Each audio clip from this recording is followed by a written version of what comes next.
down from actually retreating. Yeah. It's not a bad idea. But the Belleric and the, the Barrett and the Hilo. Oh, Kufra. Ooh. Another unique pick. Yep. But Vexana will mess that up if ever it is one. Let's see if they actually go for it, right? Because doesn't mean it's the end of the world. There's not a lot of people who could disrupt people like Yves, for an example. True. Yves still might be. They still go into the lid. That's so interesting. Yeah. I think at the end of the day, they still want to make sure that, hey, we don't have to stick around the lane for too long. I am curious about specifically whether or not this Belleric, what are the emblems? Is it going to be Ragefly? Is it going to be Concussive Blast? That's going to tell us a lot about how this game is going to be played out, especially in the mid, considering that Stormy, he wants to move out of that lane fast with Yums to ensure that Kyrie can't find an angle in for a lane gang. Back in to one of the most grueling series we've seen so far. ONIC up against SRG. ONIC came back last game, late game. They had zero control in the beginning, but were able to still get the win, and SRG continue to evolve and grow. They're willing to risk it with some different picks. This is something they lacked in the beginning of the tournament, and we're already seeing how much more they're adapting to current meta. Hey, that's a sprint on Stormy. That's something new, that's for sure. Put yourself together though for Yums, Master Assassin for Innocent, just trying to win out this lane. But yeah, sprint over Flicker for the first time on the Eudora. I wonder, I mean, had to be, whoa, a lot of damage on the Keyboy. Toe the fracture, not even there, it's just a passive Kai. Jumps in, picks up the kill, Yums gonna be very low. ONIC strike first this time around, and they instantly go into enemy jungle. Beautiful rotation from Loopy and Kyrie coming to that mid lane. Yums is going to try to stop it, but he may get taken out here. Yeah, Kyrie is able to take it. Now he jumps on Yums. There's a few more hits to take another. He's on the board. Now it's 2. This is one of the good things about the Noland up against this Aurora. He's going to be able to dash away. He's got the escapability. He's not, even if he commits to a big amount of damage, he instantly dashes back, and it's going to make it a little bit harder for Uni to catch him in some of those dicey moments. Yums may be going a little too deep. Maybe should have just let them have that one, because now that Kyrie's got 2 kills already on a Nolan, it is a picture-perfect start for ONIC. Can't get better than this, right? Especially after last game where it was SRG who dominated the first 14 minutes of the game, right? Like, entirely early game, it was just SRG. Kelra this time feeling the wrath of Innocent in a winning matchup. All right, so SRG, do they want to contest this? Again, they do have the Harara, one of the highest prioed heroes in the meta right now. They're just gonna go in on Cram.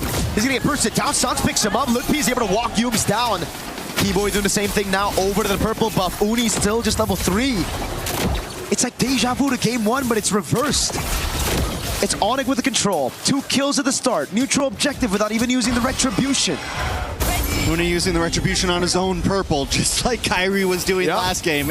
It is a mirror match for sure. Can SRG pull off what ONIC did though? You know, it seems like SRG's a little bit disconnected.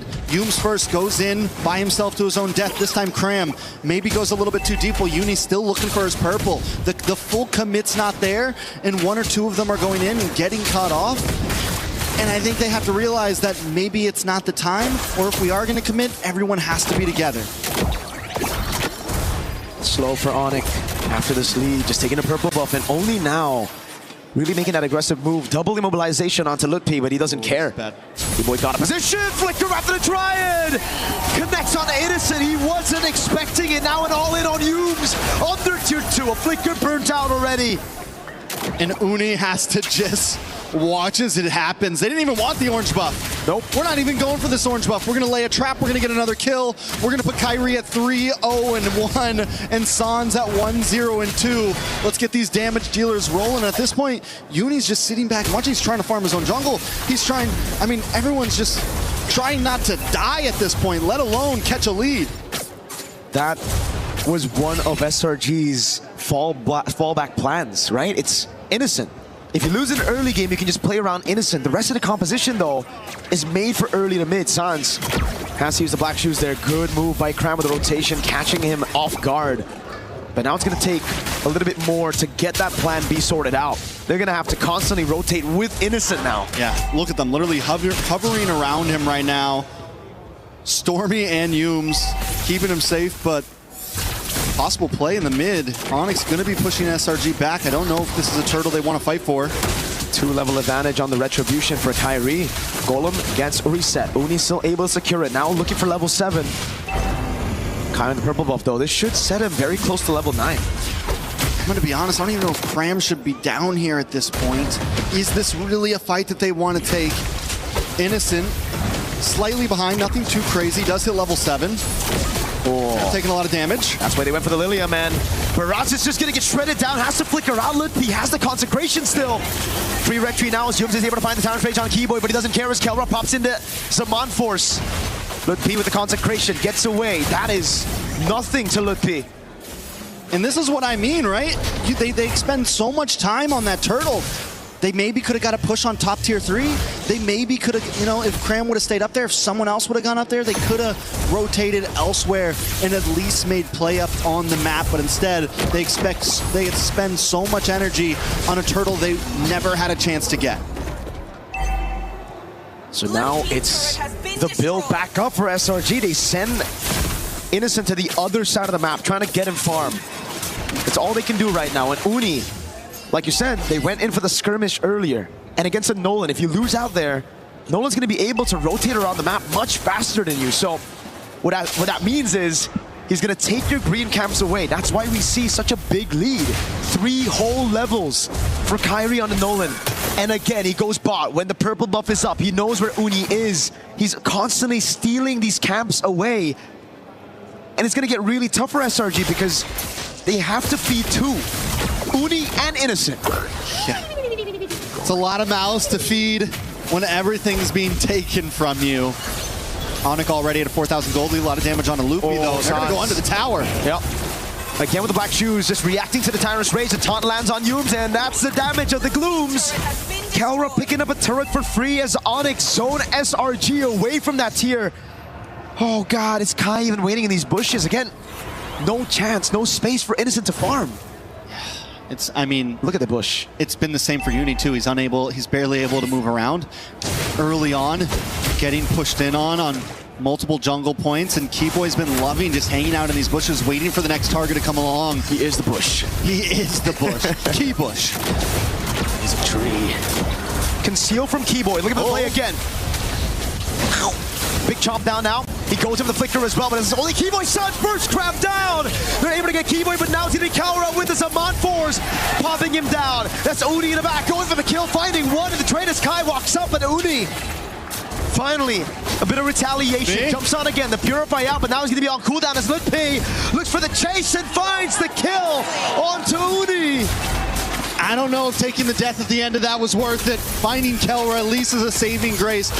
But the damage onto Cram, the burst damage of this team right now, with Kairi being at 4-0 and 3. I mean, it's true. It is very reminiscent of how SRG was doing ONIC last game.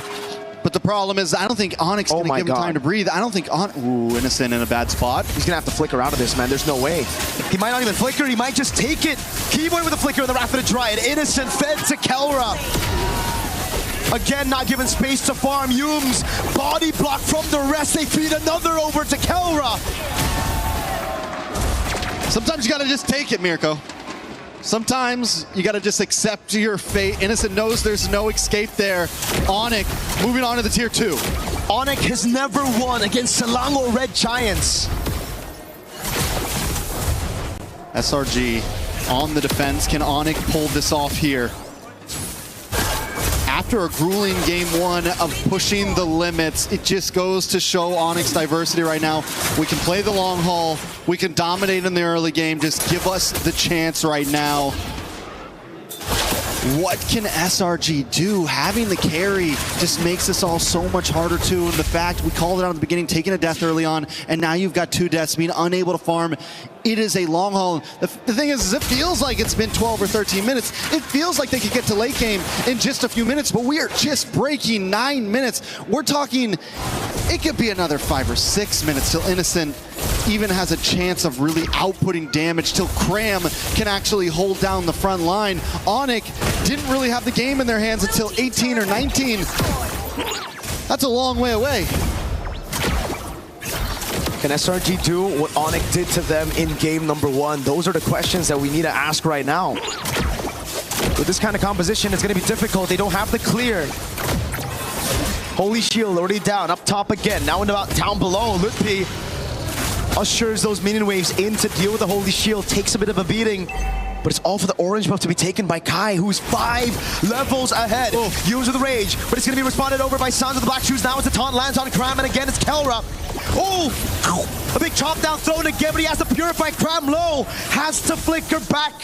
And that's 2 big flickers as Kai secures the Lord. They do bide some time though, clearing out the waves, but another wave is coming soon. But SRG doesn't have the greatest comp to defend. Yes, they have the carry to Shred, who has gotten in the Trinity, but still 1.5k gold behind. Taking a look at the jungle, it is a 4.1k gold lead. Uni just got his second item in, just got War Axe in. The last time they met at a major international, it was SRG who knocked ONIC out of Group B in MSC 2024 with a 1-1 draw. Well, revenge is here. It's in ONIC's grasp. All they got to do is close this out. And last time SRG was a little bit too patient. ONIC is ready to kick in these doors. And whoa, yeah. Was it a flex or what is it, a misplay? We'll see with the result of the game. Comes down to that. Deathless Welcome coming out onto the Uranus now with no winner crown, no problem. Silence deals with him. Wave in the mid lane is good. ONIC gonna look for the slow build up into the siege right now as they go over the top lane. Lutpi holding in the front. Is it gonna be Kai with the dash in forward as Kelra jumps in again. The fracture lands on Yums. Lord cleared out. Black Shoes comes down. Uni goes down. Keyboy with a rapid